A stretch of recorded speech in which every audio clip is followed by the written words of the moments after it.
the first to know in Nsem-Pii TV. Breaking story by the Office of the Special Prosecutor declared former Finance Minister Mr. Ken Ofori Atta a wanted fugitive in the Republic of Ghana. The Kwakwan is saying correspondence be akoso, allegations be akoso, say or as Office of the Special Prosecutor or per se Mr. Ken Ofori Atta, former Finance Minister, in Semano. Now lawyers of Mr. Ken Ofori Atta throw back to Office of the Special Prosecutor say what drew our brochure order in Srashe as our correspondence in Akoso. Now so a Office of the Special Prosecutor Kisia Jabe a press conference and declare say former Finance Minister na wanted fugitive. Now a copy more Parliament members of Parliament, both of the minority and the majority side, omo debate this said issue. One Kasaye Honorable Fenyomakin, the minority leader, Kasaye, former Minister of the Defense or Honorable Member for Bimbela, and so Kasaye, Honorable Dongo, and so Kasaye, majority leader, Honorable Ayariga, Kasaye, and Honorable John Jenapo, the current Minister of Energy, also Kasaye, Honorable Dear, or the source say in 2017 in Crawford Air every day in the 4 a.m. matching into and then one said the same thing has been meted to Mr. Ken Ofori Atta, former Finance Minister. You could see proceedings heated debate regarding the raid and subsequent declaration of former Finance Minister Mr. Ken Ofori Atta as a wanted fugitive in the Republic of Ghana by the Office of the Special Prosecutor. Professor Michael Kwe, then Speaker, made a ruling on the matter in this chamber. You were seated here. Professor Michael Kwe wrote to the CID in respect of this matter. And so what other evidence do you want me to tender when it's captured in the Hansard? Anything captured in the Hansard, you don't tender any evidence. Mr. Speaker, I am saying that on that fateful day, Mr. Speaker, on that fateful day, when my house was raided by AK-47 wielding national security operatives, when they banged on my door, creating fear and panic, sending my 6-year-old child into a state of hysteria, into a state of fear. We had members here. They never commented on it. And I commend Professor Michael Kwe on that day when he stood up and ruled that what they were doing was wrong. Mr. Speaker, they took my phone, they took my laptops, and took it to the United Kingdom to investigate me. Today, a very simple matter. You are scared of it. Mr. Speaker, let me explain something. The OSP has declared Mr. Ken Ofori Atta as a fugitive. As a fugitive. Mr. Speaker, in our local language, fugitive, in our local language, it means that what didn't work or to put it simply, wajibam, or in the Hausa language, otilo, or to put it the more simpler way, ya gudu. It's as simple as that, Mr. Speaker. Mr. Speaker, we should not be afraid of accountability. As public officials, when they took my laptop, it got to a point they couldn't even open the iPhone. I told them I was willing to come and use my fingerprint. It was then and there that they told me that the phones had been taken to the United Kingdom. I had to give them the password. Eventually, the very America that I was accused of, a minister was dismissed because it came here padded by almost $800 million. Mr. Speaker, on this auspicious day, on this day of reckoning, on this day of accountability, the only thing I can say is that we wish the man in white. 5 minutes. The best of luck. Is up. But 5 minutes is up. The finance minister should come here and settle the scores as well as 5 minutes is up. Thank you very much.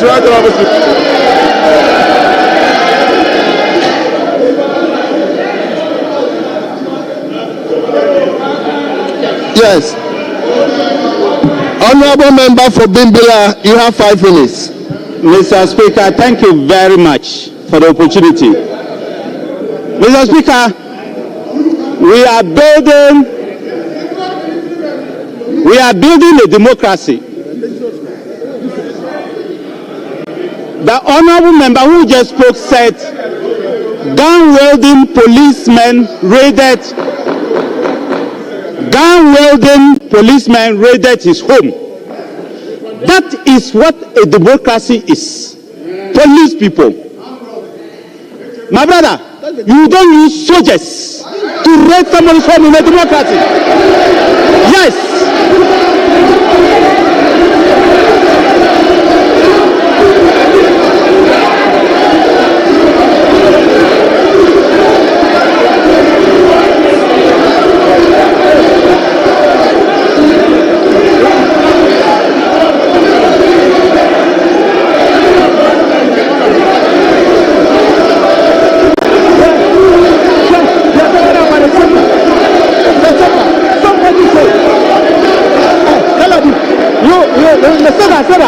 Sit down.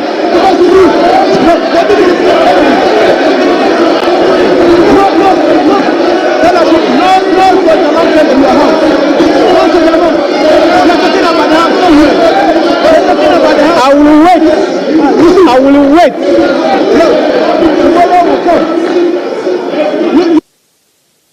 Honorable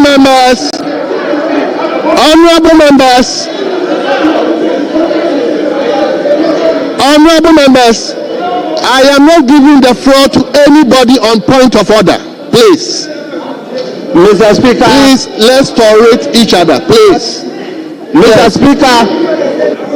Mr. Speaker, let them be informed. Let them who stand up be informed that by 4 a.m. on the 7th of this, January, there was no defense minister in Ghana. Let them be informed. Let them be informed. Let them be informed that nobody in Ghana. Let them be informed that tell the gentleman. Tell the gentleman here that he's just been nominated Deputy Minister of the Republic of Ghana. You are no more in a position to be shouting. Respect yourself. You are in government today. Mr. Speaker, let them know that by 4 a.m. when soldiers and police entered here to keep order, there was no Minister of Defense in Ghana. Be educated yourselves. Mr. Speaker, I still want to repeat. Let me repeat to my colleague that in a democracy, you do not use soldiers to raid somebody's home, especially when that person has told you that I am not in the country and I'll report when I get back. Ofori Atta, OSP, that look, I am not in the country, I've received the invitation and I will come back and report to you for any investigation. You have no right, Mr. Speaker, you have no right to send soldiers to raid a man's house when he's not there. When he has told you that I will come, I'm out of the country. It is worse than armed robbery. In fact, to the extent that I have seen pictures of Richard Japa, who has just been forgiven of his sins, raiding somebody else's house. What business has that man in the house of a man who is supposed to be traveled outside? This is not the democracy. Thank you. It is wrong for John Mahama, who just won an election, to try to use soldiers to intimidate people. Thank you very much. We will not agree today. Thank you we very will not much. agree tomorrow. We are not cowards. Thank you. We will account to anybody who wants us to account. Thank you very much. Now, yes. Mr. Speaker, the former defense minister in his concluding statement, mentioned one Mr. Jakwa and said that somebody who has just been forgiven of his sins. Mr. Speaker, he has never proven that the guy committed a sin. He has never proven that the man committed a sin. So you cannot say that somebody who has just been forgiven of his sins, nobody forgave him of any sin because nobody proved any sin. So, Mr. Speaker, the man is not here. He should withdraw that part of his statement. He should withdraw that part of his statement. Yes. Mr. Speaker, the case against Richard Japa, the appeal, and the current finance minister was withdrawn by the current president. The appeal was withdrawn by the current president. Allow the court to deal with the matter. Allow the court to deal with the matter. And let's see whether you have sins or you don't have sins. Allow the court to deal with the matter. So Mr. Speaker, allow the court to deal with the matter. And let's see whether there are sins or there are not sins. So have you... But if you want me to withdraw the word forgive, I'll withdraw that word. But I say to you that allow the courts to decide whether a man is guilty or not. Thank you. Thank you very much. Now, Honorable Member for Bolgatanga, is it Central or Central? Yes. Thank you very much, Mr. Speaker. Mr. Speaker, I am very sad that in our country the biggest perceived enemy of our economy is being defended the way my colleagues are doing. And everybody knows. And everybody knows. No. Everybody knows. Everybody knows. Honorable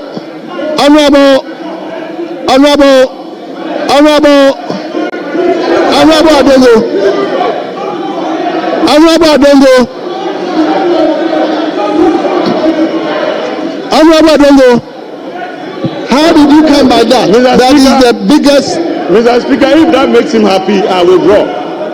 Please, just withdraw. Honorable members. Yes, the truth.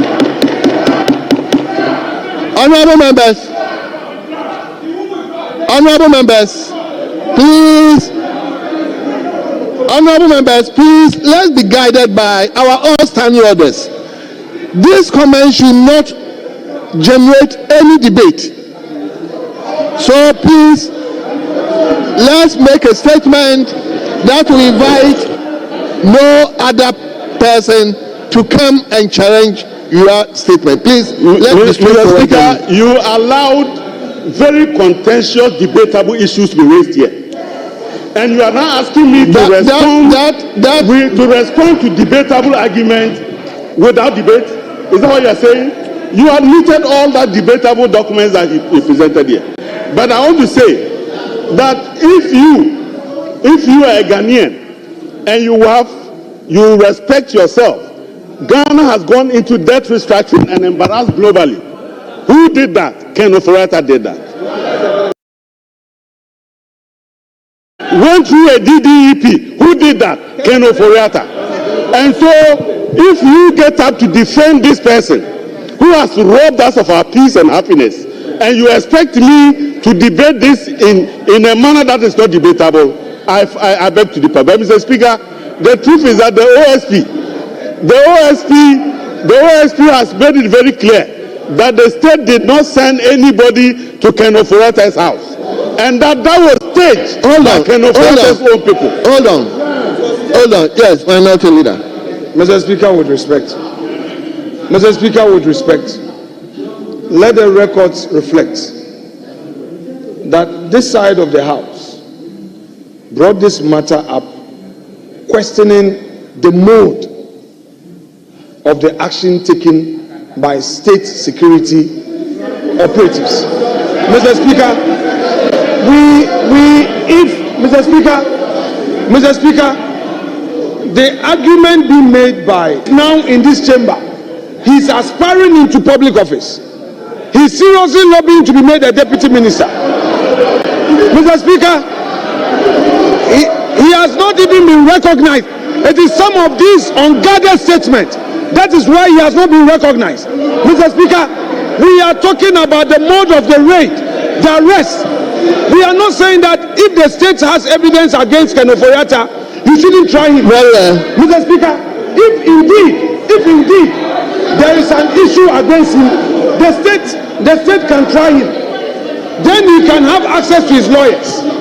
But you cannot accuse him that the man is guilty. I'll come to you because you have your time so that you can address all these things, please. Mr. Speaker, he has to withdraw that part of the submission.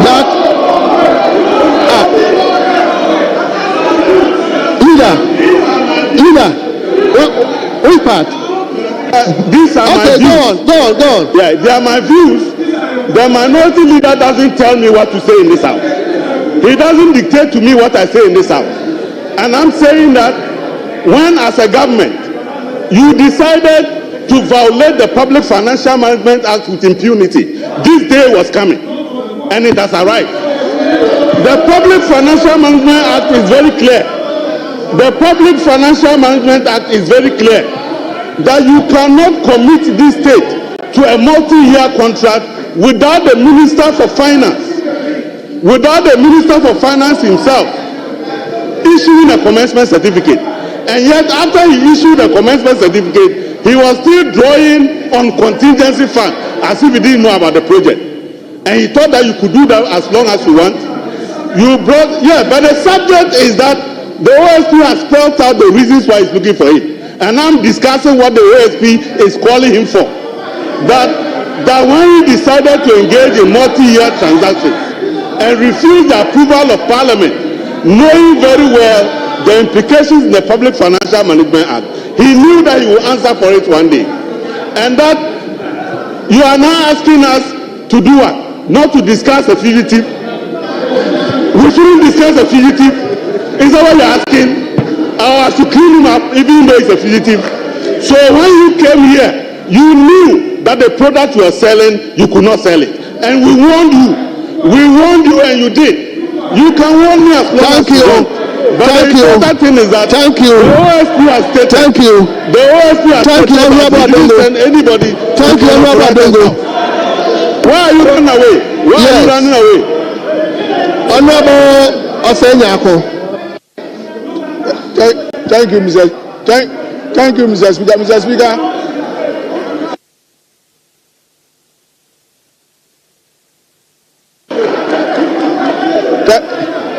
Thank you, Mr. Speaker. Thank you, Mr. Speaker. Mr.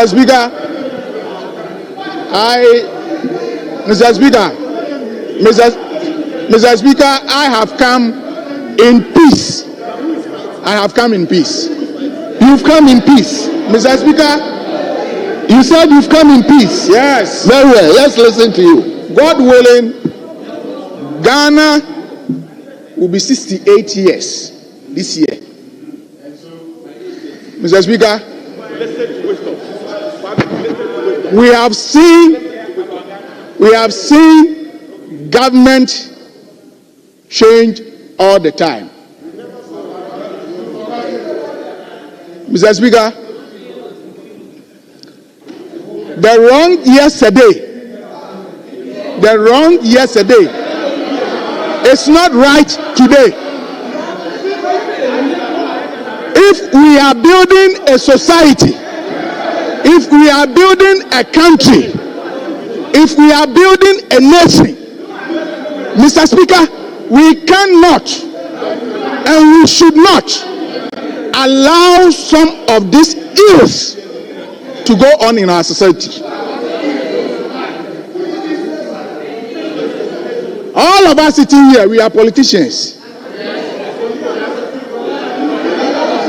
All of us. Tomorrow, it could be you.